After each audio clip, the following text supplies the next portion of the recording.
Hi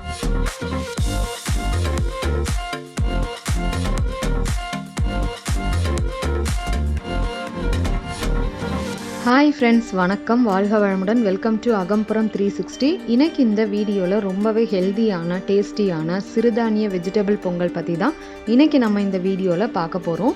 வீடியோக்குள்ளே போகிறதுக்கு முன்னாடி நம்ம சேனலை நீங்கள் இப்போ தான் ஃபர்ஸ்ட் டைம் விசிட் பண்ணுறீங்க அப்படின்னா மறக்காமல் சப்ஸ்கிரைப் பண்ணிக்கோங்க. கூடவே இந்த பெல் பட்டனையும் ப்ரெஸ் பண்ணிக்கோங்க. வாங்க இப்போ வீடியோக்குள்ளே போகலாம். இதுக்கு நான் 1 கப் சிறுதானியம் வரகரிசி எடுத்திருக்கேன். இதை நான் 2 to 3 டைம்ஸ் வாஷ் பண்ணிவிட்டு ஒரு 10 to 15 மினிட்ஸ்க்கு நான் ஊற வச்சுக்க போகிறேன். எப்பயுமே நம்ம உணவு சிறுதானியம் அடிக்கடி எடுத்துக்கிறது ரொம்பவே நல்லது. இப்போ இதை நான் வாஷ் பண்ணிட்டேன். தண்ணி ஊற்றி ஊற வச்சிடலாம்.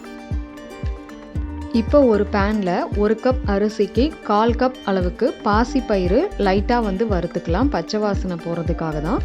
இல்லை நம்ம டைரெக்டாகவும் பொங்கலில் பாசிப்பயிரை வறுக்காமலும் போடலாம். அது நம்மளோட விருப்பம் தான். நான் எப்போவும் வறுத்துட்டு போடுவேன். அதனால் ஜஸ்ட்டு ஒரு 2 to 3 மினிட்ஸ் இதை வறுத்துட்டு நம்ம ஆட் பண்ணிக்கலாம். இப்போ இது வறுபட்டுருச்சு. இதை ஆற வச்சுக்கலாம்.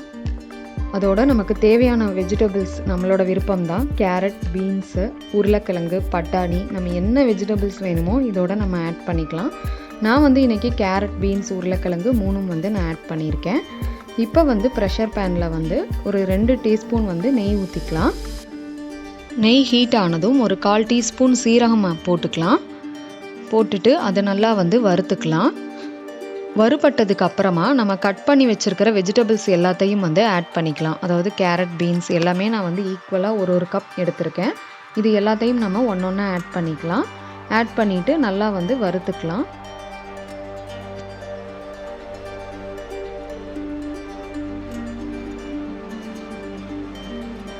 வெஜிடபிள்ஸ் நல்லா வதக்குனதுக்கப்புறமா ஒரு 1/4 டீஸ்பூன் மஞ்சள் தூள் ஆட் பண்ணிக்கலாம். ரொம்ப கம்மியாக ஆட் பண்ணால் போதும், ரொம்ப ஆட் பண்ண வேண்டாம். ஜஸ்ட்டு நம்ம வெஜிடபிள் போட்டிருக்கிறதுனால நம்ம மஞ்சள் தூள் சேர்க்குறது ரொம்ப நல்லது. இப்போ 1 கப் அரிசிக்கு 3 கப் தண்ணி ஊற்றணும். எப்போயுமே பொங்கல் நமக்கு நல்லா கொலாய்டாக இருந்தால் தான் சாப்பிட்றதுக்கு நல்லாயிருக்கும். அதுக்கேற்ற மாதிரி தண்ணி நம்ம ஊற்றிக்கணும். ஸோ நான் 1 கப்புக்கு 3 கப் நான் தண்ணி எடுத்திருக்கேன்.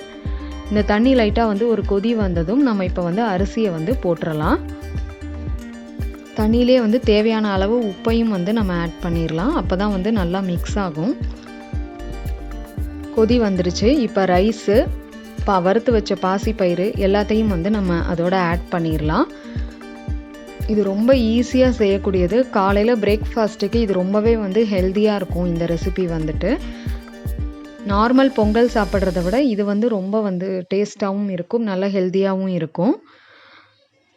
இப்போ நம்ம இதை போட்ட உடனே நல்லா கிளறி விட்டுறணும். இல்லைனா உங்களுக்கு கட்டிக்கும்.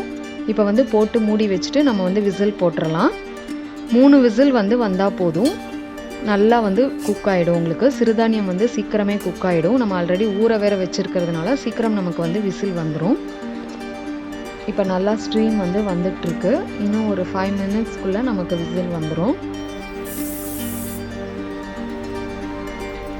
3 to 4 விசில்ஸ் வரைக்கும் நம்ம கொடுக்கலாம். இதில் தண்ணி தான் ரொம்ப முக்கியம். தண்ணி கம்மியாக வச்சிட்டிங்க அப்படின்னா கொஞ்சம் கட்டியாக ஆகிடும். இப்போ ஸ்ட்ரீம் அடங்கிடுச்சு. இப்போ இதை நான் உங்களுக்கு ஓப்பன் பண்ணுறேன்.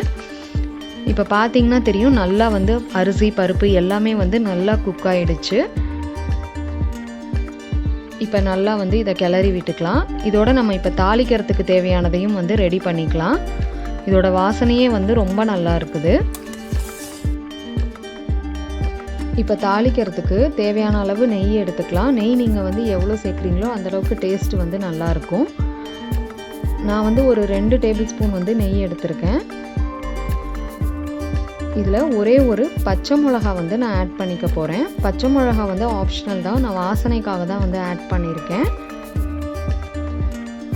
பச்சை மிளகா பொரிஞ்சதும் தேவையான அளவு கருவேப்பிலை ஆட் பண்ணிக்கலாம்.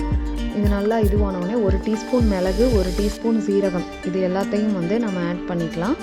மிளகு, சீரகம் நீங்கள் உடச்சி போடுறதுனாலும் போடலாம், முழுசாக போடுறதுனாலும் போடலாம். அது உங்களோட விருப்பம் தான். இப்போ இந்த தாளிச்சதையும் நம்ம அந்த பொங்கலோட மிக்ஸ் பண்ணிடலாம். இப்போ இது ரெடி ஆகிடுச்சு. இதையும் நல்லா மிக்ஸ் பண்ணிக்கலாம். சூப்பரான பொங்கல் நமக்கு இப்போ ரெடி ஆகிடுச்சு. செம்ம டேஸ்ட்டாக இருக்கும். இதை நீங்கள் கண்டிப்பாக செஞ்சு பாருங்கள். இது பிரேக்ஃபாஸ்ட்டுக்கு ரொம்ப ஏற்ற ரெசிபி. இது டிஷ் வந்து பார்த்திங்கன்னா தேங்காய் சட்னி, சாம்பார் நம்ம எது வேணாலும் சாப்பிட்டுக்கலாம். ரொம்ப சூப்பராக இருக்கும். இந்த வீடியோ வந்துட்டு உங்களுக்கு பிடிச்சிருக்கும்னு நினைக்கிறேன். இந்த வீடியோ பிடிச்சிருந்ததுன்னா லைக் பண்ணுங்கள், நிறைய பேருக்கு ஷேர் பண்ணுங்கள், மறக்காமல் சப்ஸ்கிரைப் பண்ணிக்கோங்க. தேங்க்யூ.